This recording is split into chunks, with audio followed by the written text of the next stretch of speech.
Hey everyone, welcome back to another video. As always, my name is Jay. In this video, I'm going to be talking about win rates. Ooh, meta watch. Ooh, yeah, we're talking fun stuff. Don't worry, painting videos are going to be coming too. Painting with Jay and stuff. Definitely in the future. But today I want to talk about win rates. GW published for their first time in 10th edition the latest win rates over the last 2 months in the competitive meta, which is very cool. I like the fact that they're studying this and keeping track and showing how broken some other armies are. That's okay. Let's talk about this one, shall we? Yes. So, GW's announced in the past they like armies with between a 45 and 55% win rate. Essentially, they call it the Goldilocks zone, meaning that, you know what, if I bring a random army, you bring a random army, we each have about a 50-50 chance of winning. Obviously, some armies are strong against some armies are better suited for certain games, that's okay, certain terrains, obviously cool. But basically, if I bring an army and you bring an army, we can't just look at each other's armies in a turn and be like, good game, shake hands, walk away. And what they found is, out of the 26 or somewhat armies, 11 of them are in the sweet spot. 11 of them are in the Goldilocks zone between 45 and 55% win rates. Almost half. It's a starting point, but that does mean that the meta is imbalanced, right? If more than half the armies are outside of the Goldilocks zone, something's wrong. And what they basically found was that 4 armies were above the Goldilocks zone, winning a lot of games, and 11 armies were below the Goldilocks zone, losing a lot of games. And also, a confounding variable is that the worse the army, typically the less it was represented in tournaments.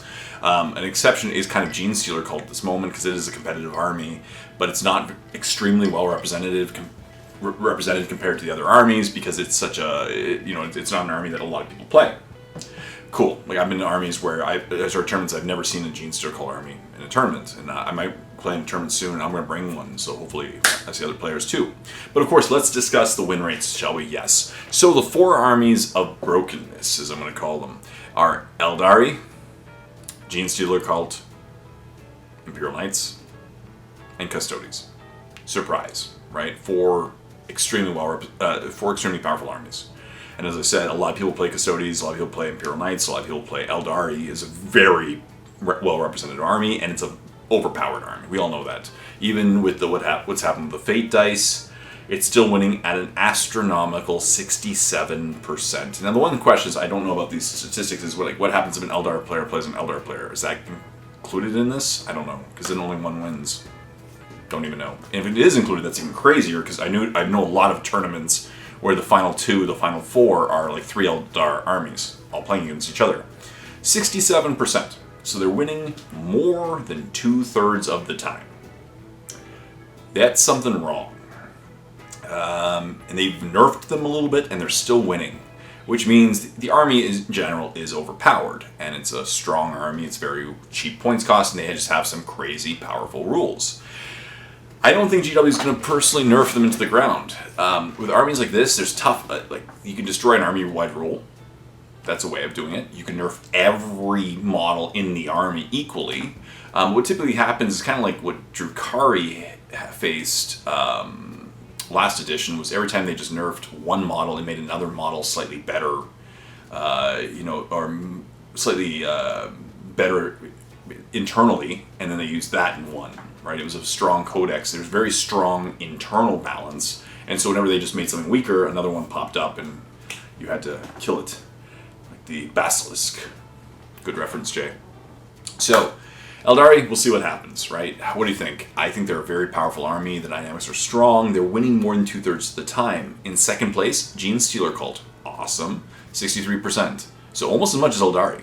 And the craziest thing about Eldari versus Genestealer Cult is Genestealer Cult may actually be a stronger army, but it's just not as well represented in tournament meta, because very few people like me built Genestealer Cult lists compared to the amount of Eldar players out there.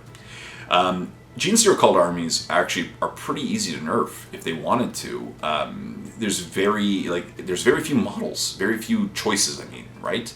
There's very few choices for each slot, and so you can probably hit a couple army-wide rules and drop it down in strength, pretty easy. And yeah, and the only thing is, of course, you can bring a quarter of your army, could be Imperial Guard / whatever they're called, Astra Militarum. So you have to nerf them too. But you know what I mean? It's a little bit easier in an army to touch because there's a lot less less choices in the army. Imperial Knights have a 57% win rate. Okay, that means they're almost 50. They're almost in the Goldilocks zone. And I've played Knights, I've faced Knights, and I've won and lost. And I've beaten Knights. And so the thing is with Knights is that you have a very small model count, and they rely on bonding. And so if you knock out the little Knights, usually that is pretty hard to make up. Essentially, as a Knight player, you're trying to get an early lead or leave below your opponent off the table. And if your opponent can cover a lot of objectives and smother them, you're in trouble. And that's the thing with Knights. Just very low body count, but I love the Knights. It's such a good army, such a good flavor right now in this codex. 57% win rate, so it doesn't take much to then bring them into the Goldilocks zone. And also Custodes, 56%. Once again, doesn't take much to bring them in the zone of 55, to 45. They're winning 56% of the time. And those are the 4 most powerful armies right now in the meta, apparently. There are 11 armies in the meta that are in the Goldilocks zone. And I don't know if these are maybe just the eternal meta within the tournaments or something, but something that actually surprised me. Thousand Suns, 53%. Cool. Chaos Demons, 52%.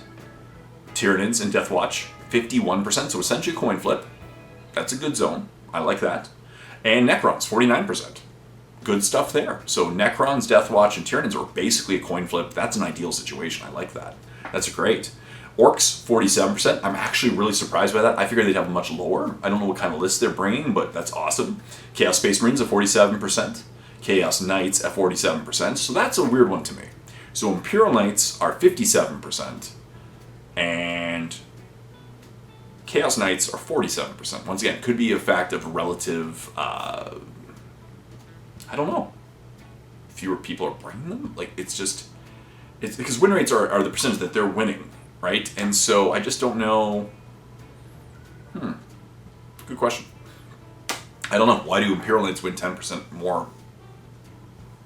They got the... Good question. The comments section down below if you think that. I just don't know Chaos Knights very well. It's very interesting to me. Space Wolves, 46%. Dark Angels, 45%. Cool. Gold Line. And Black Templars at 45%. So all those ones are in the sweet spot. The Goldilocks zone, I'd prefer them all be around 50%, but you know what? 45% to 50% isn't terrible for an army. If you're bringing it to a tournament, it's nice knowing that you have a coin flip of winning, and that's pretty fair. I like that. And then there are 11 armies outside of the sweet spot. And so the armies outside of the sweet spot to the lower end, and these are the ones that really need assistance, I think it'd be easier, in fact, if I was Games Workshop, rather than bringing down the top armies, I'd bring up the weaker armies. Might be easier. Because, make an army better. I don't know. That's a way of doing it too. There's 11 armies that need to be brought up, though. Astra Militarum, 43%. Drukhari, 43%. Blood Angels, Adeptus Sororitas, and World Eaters are all at 41%. Grey Knights, 40%. That one actually surprised me. I thought it'd be lower, actually. They don't seem to be very good in this edition. Adeptus Mechanicus, 40%. Death Guard, 38%. Tau, 38%. Leagues of Votann, 35%. Ouch, Leagues of Votann. They got the hammer of nerf. They were pretty fun in the last edition from what I've seen. I never actually played them or played against them. Just because it took a while for people in my meta to get the armies together. That's unfortunate. Yeah. So what do you think? That's a very interesting one. So, of course, 11 armies are in the below Cinderella zone, the below Goldilocks zone. They need to be improved. Especially Leagues of Votann, Tau, Death Guard, Admech, Grey Knights, right? They're the bottom. There are 4 armies that are above the zone. Of course, Custodes is only at 56%, the sweet spot's 55%, so that's pretty easy. Like, just the law of large numbers, one more tournament, they're probably brought into the sweet spot. Imperial Knights are at 57%. Once again, one more tournament, they're probably brought in the sweet spot. The really 2 outliers are Genestealer Cult and Eldari. Yeah. It's fascinating. I said both of them, Genestealer Cult has some sweet spots. They took away a lot of the shenanigans. And Eldari are just powerful as heck, winning more than 2/3. The win rate of Eldari is almost double Leagues of Votann on Tau. That's something weird. That's something needs to be fixed. I don't know. I think that GW is going to keep up with these things. Obviously, the next two codices are Space Marines and Tyranids, which are basically on the 50-50 line. So that's good there. What do you think? Should we nerf the top armies? Should we raise the bottom armies? You know, it's pretty easy just to say all Leagues of Votann models, 10 points cheaper. That would help. Unfortunately, I do think that they need to fix some of the army-wide rules, like AdMech, Leagues of Votann, Death Guard. Like, there's some pretty weak rules. Yeah. What do you think? Leave comments in the comment section down below. Are you okay with this imbalance? What do you think of the imbalance? What do you think could fix the imbalance? You know, I think it's pretty cool that GW is keeping track of this, and hopefully the reason why they're keeping track is so that they can bring everything, you know, closer together. The fact that it does look like they're honestly putting an attempt, but it looks like that, you know, we're the play testers, and that they'll try to iron it out over the next year. We'll see. It's going to be good, the next big FAQ, you know, or the big rebalance that is coming eventually. So stay tuned for more videos. Leave comments in the comment section down below what you think about these rules and about these win rates. As I said, I would love to create a discussion. If you like this video, please comment in the comment section down below, subscribe to my channel if you already haven't done so, and like the video. And until next time, this is Jay saying, happy painting.